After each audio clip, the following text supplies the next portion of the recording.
কারণ রাসূল তো নিজেই বলে গেছেন বালহা খেলাব, এই দুনিয়াটা হলো পচা দুর্গন্ধ মুড়ি মানুষের চয়। এই ছেলে, এখানে দুইটা জিনিস পাওয়া যাবে, একটা রহমত একটা গজব। হাসির এখানে হাসির জায়গা না, হাসবি মেলায় যাবি। এখানে দুইটা জিনিস, একটা রহমত একটা গজব। এই জন্য অসংখ্য যুবক আজকে বেকার আছে। রহমতের মধ্যে বই এখানে দুইটা জিনিস পাওয়া যাবে, একটা নিয়ামত, একটা গজব নিয়ে বাড়ি যাবে, আর একটা রহমত নিয়ে বাড়ি যাবে। এই জন্য কিছু মানুষ লেখাপড়া কম জানে, বড় বড় চাকরি করতেছে, আর কিছু বড় বড় লেখাপড়া ডিগ্রি নিয়ে তারা বেকার ঘুরে বেড়াচ্ছে সমাজের মধ্যে। অসংখ্য বিয়াদব, এর আল্লাহর রহমত থেকে বঞ্চিত, গজব।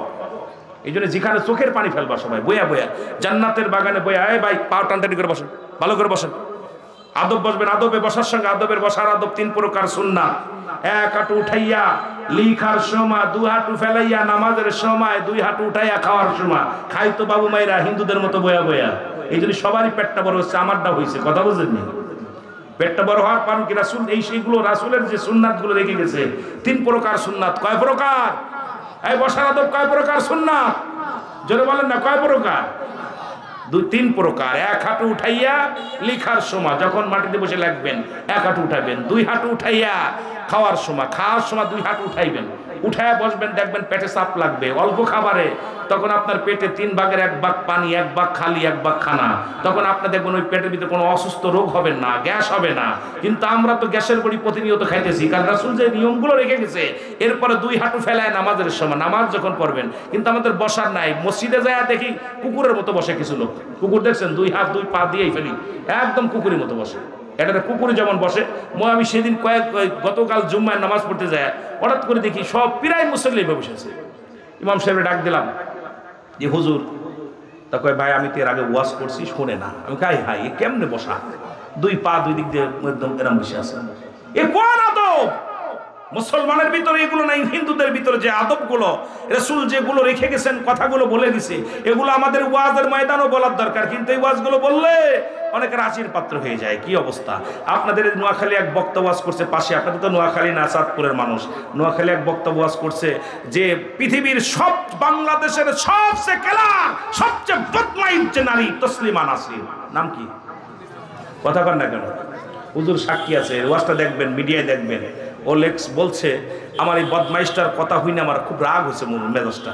যদিও নাম বললে আপনারা চেনবেন, বলবো না কারণ নাম, তবে কষ্ট লাগছে। বলতেছে যে তসলিমা নাসরিন যে জ্ঞানী, এই বোনটা যদি আমি তারে পাইতাম, বলতাম আই লাভ ইউ বোন, আমি তোমার বিয়ে করবো।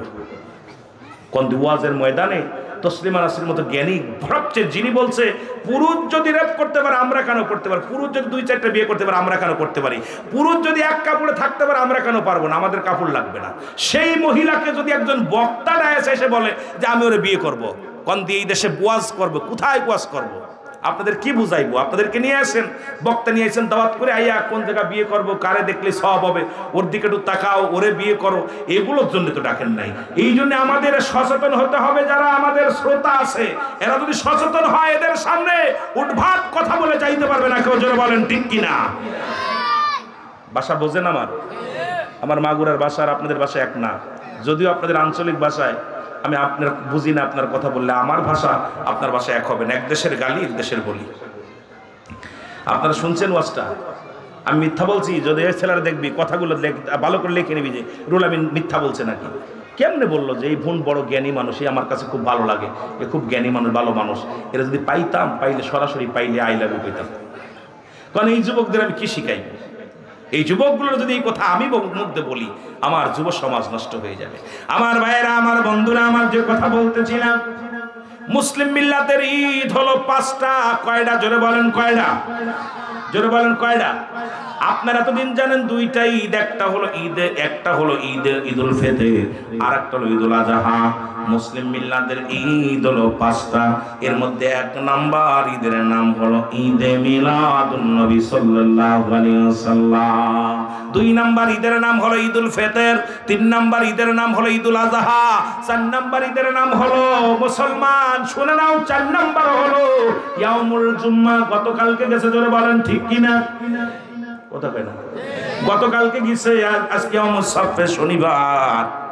বাবারা আমরা বাংলা বুঝি, ইংরেজি বুঝি, যেটা বলে নেন বাবা।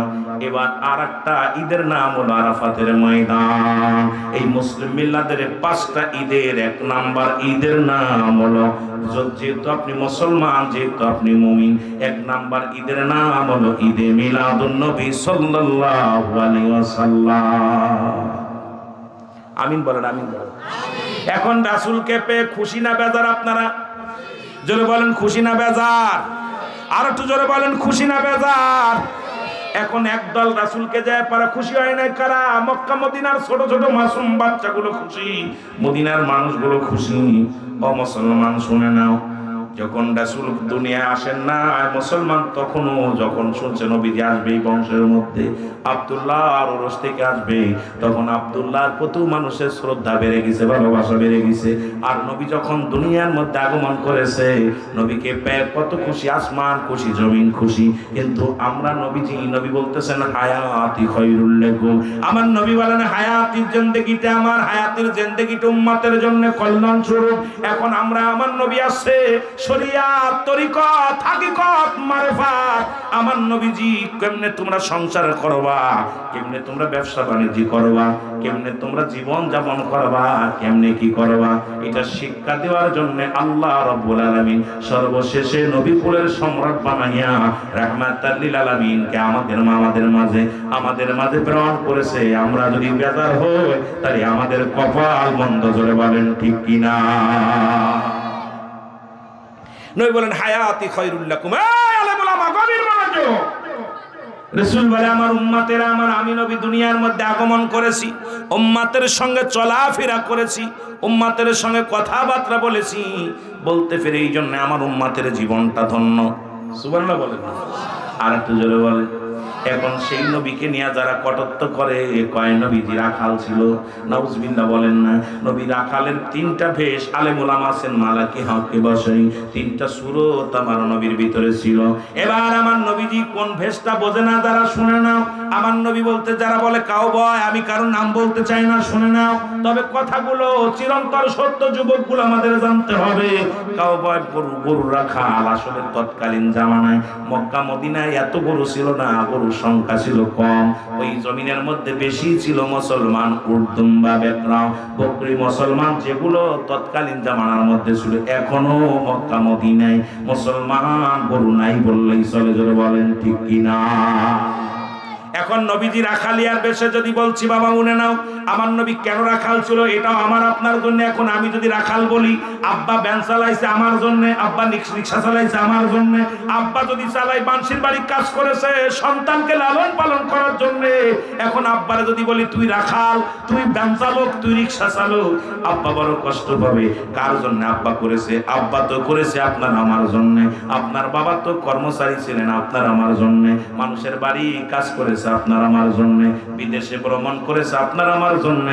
কারণ আপনার মুখে হাসি ফোটানোর জন্য বাবা মা কত কষ্ট করে।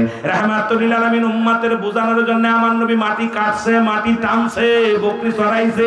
ভালো করে শুনে নেন।